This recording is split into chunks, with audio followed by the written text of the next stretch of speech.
Se jugó la primera jornada de la Liga Betplay en los cuadrangulares finales para definir quiénes eran los finalistas de este primer semestre. Y hoy acá en Un Toque vamos a estar analizando lo que fue esta primera fecha de cuadrangulares, qué tal estuvo el nivel de los jugadores, de los equipos y sobre todo los resultados.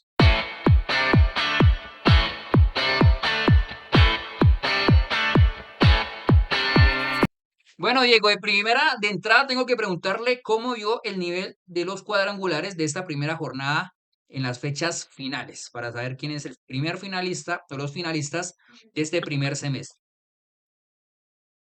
Por sensaciones, la jornada sabatina estuvo un poco más, fue un poco mejor a Disfrutable. nivel futbolístico, sí, disfrutable, porque el domingo sí es verdad que ambos partidos estuvieron un poco, digamos que no hubo una gran, un gran nivel por parte de los cuatro equipos, si bien dos fueron los ganadores, los dos locales, pero sí me quedo por sensaciones y por emoción, sobre todo por la jornada sabatina. Bueno, el sábado se jugó el primer partido se jugó Pereira versus Bucaramanga, que son digamos que los dos equipos sorpresa o que han sido la grande sorpresa de estos ocho en estos cuadrangulares, tanto por resultados y por juego.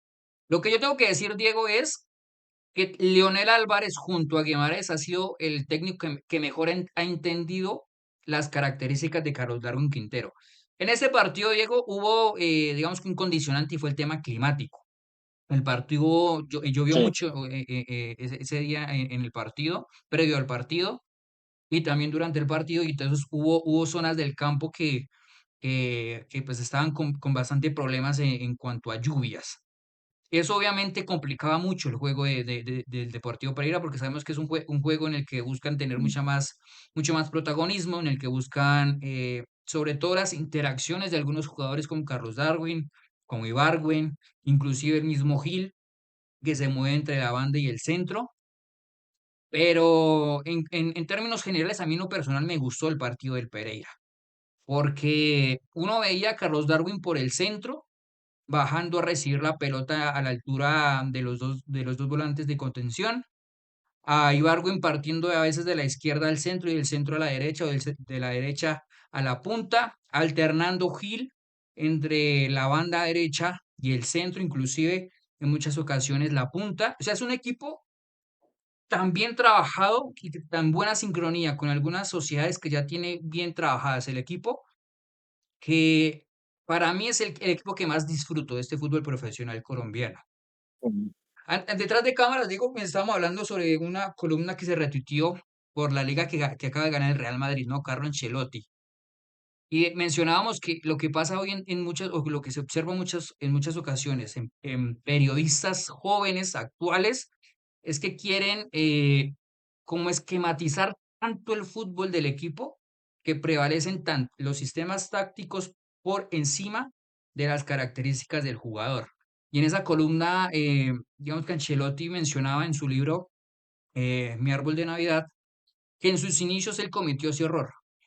Jugaban un 4-4-2 el Parma y él prevaleció ese 4-4-2 por encima de talentos que tuvo en ese momento el Parma por una cuestión de novatada. Y creo que Lionel Álvarez es lo contrario a lo que estamos viendo en esos técnicos jóvenes que están saliendo, no solo en Colombia, o sea, no es una crítica a, la- a la- a los técnicos jóvenes que están saliendo acá en Colombia, sino que es una cuestión ya global, ¿no? Y es esquematizar tanto el Sí, fútbol de sus equipos. Y Lionel Álvarez creo que ha entendido tanto las características de Carlos Darwin como las del mismo Ibargüen, ¿no? Dándole esas libertades para poder gravitar a espalda de los volantes, si tienen que bajar a recibir, darle la libertad para que ellos comandan esas progresiones de la jugada. A mí en lo personal, creo que es el equipo que más me gustó en esta primera fecha, Diego. sí, y sobre todo porque, y lo mencionamos también detrás de cámaras, digamos que hay una tendencia en los últimos años de querer fijar mucho la línea defensiva con muchos Ujú. jugadores. Hay equipos que lo hacen con cinco, otros que lo hacen con cuatro, pero en el caso del Pereira de Leonel Álvarez, por lo general unos ve a Gil más fijo en banda, pero es un equipo que vacía mucho la zona interior del juego. Suele darle mucha libertad, como usted ya lo dijo, a Ibargüen y a Carlos Darwin Quintero, y en esa libertad muchas veces los defensores rivales, los centrales rivales pierden esa referencia. Y eso permite que muchas veces tanto Carlos Darwin como Ibargüen aparezcan con mucha libertad para juntarse, para progresar a partir de, digamos, de esas relaciones, esa química, ese feeling que manejan ambos, esa, digamos, esa sociedad de tocar e irse, de tocar y moverse, y eso hace que muchas veces los ataques del Pereira salgan y fluyan con mucha naturalidad y partan más de la calidad técnica, de la superioridad técnica y de la capacidad creativa e inventiva, tanto de Carlos Darwin y de Andrés Ibargüen. Entonces eso hace que, digamos, que sea un poco más disfrutable y uno digamos, que conecte un poco más con este Pereira a nivel ofensivo, más allá de que es verdad que a veces le falta un poco más de saber finalizar las jugadas. Y el Bucaramanga, digo, yo creo que se escucharon muchas críticas porque se decía que, digamos que se fue a encerrar ante un rival como el Pereira. Yo creo que, que también ha sido la tendencia del Bucaramanga, o no es la tendencia, sino su fuerte, el Pero, saberse sí, resguardar muy bien y aprovechar los espacios. Digamos que su juego está en ser un juego directo, sino que estuvo muy condicionado con esa expulsión de Inestrosa. O sea, sorprende que ya Inestrosa con la experiencia que tiene haga ese tipo de novatadas en ese tipo de cuadrangulares. em, y condicionó mucho, obviamente, el trabajo de Bucaramanga porque aparte de que Pereira tenía la pelota, Bucaramanga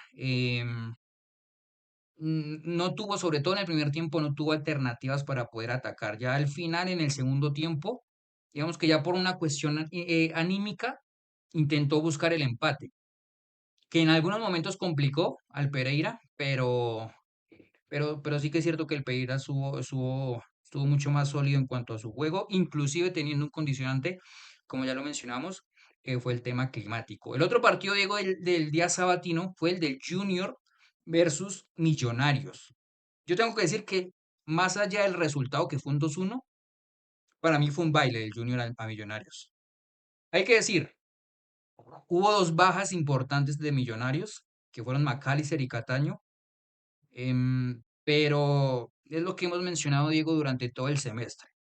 Si se lesiona un jugador, tiene que haber un reemplazo de ese jugador sí o sí en este tipo de equipos, en ese tipo de nóminas, en ese tipo de instancias y teniendo en cuenta que era un equipo campeón que iba a competir en Copa Libertadores. Entonces, pues yo creo que el hincha millonario tiene que tener un poco más de exigencia tanto con las directivas como su técnico y como digamos, como la institución de Millonarios para pedir fichajes y hacer una nómina amplia para que se pueda adaptar a ese tipo de circunstancias que podía pasar ante un equipo que no alternaba tanto su nómina a menos que fuera por una cuestión obligatoria.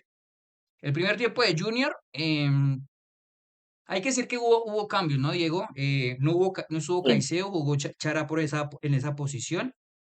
Y en la media punta entró Hinojosa. El primer tiempo de Hinojosa a mí en lo personal no me gustó mucho, precisamente porque las posesiones de Junior no estaban siendo muy buenas, muy efectivas. Y inclusive en un rol de Carlos Vaca que estaba haciendo como el pivoteador en esa zona central para mejorar esas posesiones, pero eran los compañeros de Vaca los que no estaban siendo efectivos en ese tipo de circuitos que estaba generando Carlos Vaca.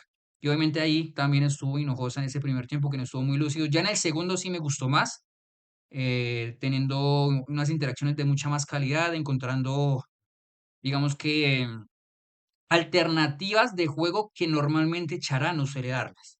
Yo quiero enfatizar aquí esto, porque si hay una diferencia, por más mínima que sea o por más un mal partido que pueda tener Hinojosa, es que Hinojosa en ciertas acciones tiene más clarividencia en ese tipo de acciones, cerca a la portería, ya sea para un pase gol, inclusive para pases que normalmente Chara por un tema de creatividad no lo tiene e Hinojosa sí la tiene.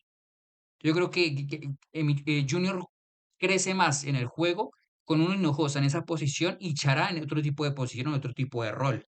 Lo que pasa es que en esa posición en la que jugó Chará, creo yo, ya hay un titular. Ahí dejo el debate. Y yo creo que el punto negativo es el punto positivo del otro equipo, porque en Millonarios encontramos jugadores que vienen a hacer soluciones desde el banco, pero no lo son. Lo de Vanguero siendo muy superado por su costado y haciendo un tándem que con el Chico Hernández, que digamos que no dio soluciones a nivel ofensivo para progresar y correr en campo rival. Y por el otro lado, Junior sí encontró soluciones y sí encontró respuestas en dos jugadores que por lo general son suplentes, como lo son Castrillón e Hinojosa. Entonces, digamos que en un torneo largo de en un torneo, digamos, en un semestre, perdón, en donde dos equipos están disputando tanto torneo internacional como torneo nacional, la diferencia en el momento clave de la liga está haciendo los jugadores del banco. Y eso también se puede explicar en el resultado. Hablemos de una vez ya, Diego, del día domingo, ¿no? El primer partido que se jugó fue Independiente Santa Fe contra el Deportes Tolima. Yo voy a sacar cara de algo que dije, Diego, en el video sobre Millonarios, sobre Santa Fe, en el que hablamos sobre los 8 clasificados para el cuadrangular. Y era que a mí todavía Independiente Santa Fe no me logra convencer del todo por una razón. Y es que al no tener un perfil creativo dentro de su nómina, recae en una monotonía en su juego, y es el tema del centro. El centro o la apertura del juego y centrar para buscar un rematador. ¿Qué es lo que pasa? Obviamente tiene un jugador hoy por hoy superlativo en esa posición. Creo que junto a Dairo son los jugadores más autosuficientes que tiene hoy por hoy el fútbol profesional colombiano en esa posición. Y en autosuficientes me enfatizo en que jugadores que de un ladrillo puede convertir o construir una casa, una mansión. Son jugadores que no, inclusive los pases que normalmente suele recibir Rodallega, no es que tengan una gran calidad en la parte ofensiva, a mi parecer, sino que es tan superlativo hoy por hoy el nivel que tiene Hugo Rodallega, que o te hace una chalaca para alguna intención de gol, o ataca ese centro que le hacen para convertirlo en un remate a portería, o sabe aguantar y jugar con los defensas en el área chica. O sea, tiene tantos recursos Hugo Rodallega de cara a portería, que hoy es digamos que el gran plus que tiene Santa Fe a la hora de poder atacar de esa forma, de esa manera. Que inclusive lo vimos con el Deportes Tolima. Recayó mucho en ese tipo de acciones, sino que obviamente tiene un delantero que sabe transformar hasta lo más mínimo en cosas muy interesantes ahí en el área chica. Pero en lo personal no me mató mucho el partido de Santa Fe Tolima, y también del Tolima, que no lo vi cómodo. O sea, Tolima lo hemos visto, Diego, que es un equipo que es flexible. Puede jugar muy bien con Sí. posesión, pero también tiene las herramientas para jugar al contraataque o la transición. Y ni lo uno ni lo otro. Le costó mucho al Tolima en esa primera fecha. Yo creo que el punto fuerte de este Santa Fe en esa primera fecha fue, digamos, que la parte defensiva, tanto los tres centrales como Marmolejo, que tuvo dos, tres atajadas claves que permitieron sostener el cero del equipo. Y además que lo que usted mencionaba, yo creo que, y lo mencionaba yo ayer en X, si no estoy mal, que Peirano necesita, digamos, que encontrar un poco más de alternativas y variedad desde el pizarrón porque, como lo comentamos a inicios de semestre, en el registro de creatividad de un jugador que pueda hacer un pase gol, hacer una asistencia, romper la línea defensiva con un pase o generar alguna acción de peligro de la nada, ese jugador que a priori era Frank Castañeda, yo no lo veía tan así, pero que a priori era Frank Castañeda, no lo tiene en estos momentos del torneo. Y vienen tres partidos en donde a priori yo creo que va a tener eh, un escenario, perdón, donde tendrá que abrir un bloque bajo de tanto Once Caldas como la Equidad. Entonces ahí deberá buscar soluciones, alternativas, algo más desde el pizarrón para poder tener un poco más de variedad y alternativas a la hora de atacar y que no sea un equipo predecible a la hora de atacar buscando constantemente a Rodallega. Y por otro lado, sí, lo del Tolima creo que fue uno de los puntos bajos de, por lo menos, bueno, de un poco decepcionantes, por así decirlo, sobre todo porque no fue el equipo que nosotros estamos acostumbrados a ver, pero pues creo que el partido de ayer era un poco más perdido. Y sobre todo porque es que, a ver, estamos hablando de uno de los equipos que mejor terminó el todos contra todos. Yo creo que Sí, en cuanto a regularidad estaba siendo el mejor. Uno puede tener un gusto futbolístico por otro equipo, como yo ya lo he dicho, por el Pereira, pero en cuanto a regularidad, el Tolima era una cosa bestial, en cuanto a, inclusive también en cuanto a juego, o sea, juega muy bien. Pero sí pero que muy se bien. esperaba mucho más en ese partido. ¿Se podía perder? Sí, pero que perdiera de otra forma. O sea, no me pareció un muy buen partido el Deportes Tolima. Y en cuanto a Santa Fe, yo me pregunto es si tiene el recurso peirano para poder, digamos que, encontrar esas alternativas en la pizarra, ¿no? Porque uno puede, digamos que, ir a la pizarra y decir, bueno, vamos a colocar aquí un jugador en esa posición, que yo sé que colocando este jugador puedo encontrar soluciones, pero ¿a qué jugador puedo poner ahí? Esa es la gran incógnita. Yo no creo que lo tenga dentro de su nómina. Tiene a Diego Hernández, Gilmar Velázquez, Dairon Mosquera, John Meléndez y Agustín Rodríguez, que fueron los que entraron en el partido contra el Tolima, y ningún perfil lo veo para solucionar ese tipo de problemáticas de el Independiente de Santa Fe, pero que aún así logró un resultado muy importante frente, yo creo yo, ante un rival directo en ese cuadrangular, en Bien. este grupo B. Y el otro, ya para terminar, Diego, creo que el partido más flojo en cuanto a juego, porque además se jugó muy poco, fue el de Once Caldas Equidad. No fue un buen partido de ambos, por más de que haya existido digamos que dos goles por parte del local, pero no hubo un buen juego, muchas trabas, mucha falta, mucha simulación. Inclusive el profe Alexis se quejó en rueda de prensa de ese tipo de acciones por parte del Once Caldas. Mm, y digamos que un poco también se esperaba un poco de esos dos equipos ese tipo de juego, ¿no? Tampoco es que hayan sido Sí, los sí. más vistosos durante el torneo. Y sobre todo la equidad en cuestión de visitante. En cuestión de local, sabemos que es un equipo que cambia mucho, porque es un equipo más ofensivo, pero de visitante sí solemos ver ese tipo de partidos con la equidad, en el que es más rocoso el juego, mucho más precavido, mucho más a ser reactivos frente a la propuesta del rival.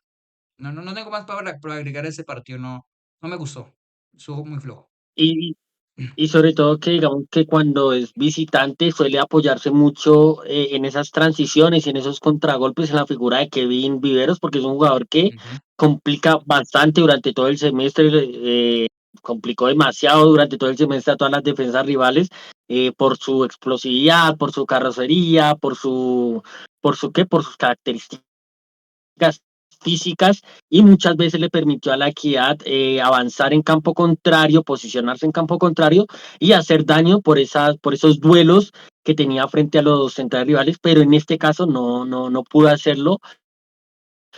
Estuvo bien contenido por parte de la defensa de Once Caldas y además cuando ya el partido se puso 1-0 a favor de Once Caldas, yo solo vi acciones individuales o arremetidas por parte de Johan Rojas que se buscaba meterse por dentro, trataba de activar a sus compañeros por los costados, buscaba conectar por dentro, enlazar, pero ya con un Once Caldas replegado en una zona media sí le fue muy complicado al equipo de Alexis García poder abrir ese bloque del Once Caldas y el Once Caldas también en esa posición de esperar un poco y contragolpear a través de la figura de Dairo Moreno, aprovechó y puso el 2-0 en un penalti y ya y se quedó con el resultado. Entonces creo que termina el partido siendo resultado de las virtudes y falencias que le hemos visto a ambos durante todo el semestre.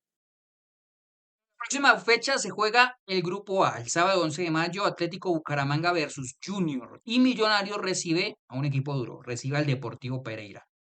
Millonarios necesita victorias, al menos sacar 3 puntos de local. Domingo juega La Equidad frente a Independiente Santa Fe. Me parece un reto duro para Santa Fe por lo que ya hemos mencionado.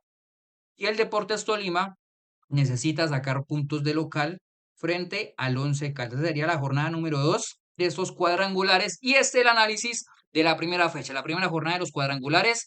Denle like al video, compartirlo, síganos en nuestras redes sociales, en Instagram, Facebook, en TikTok, en X y obviamente acá en nuestro canal de YouTube en A Un Toque. Nos vemos en una próxima ocasión. Chao, chao.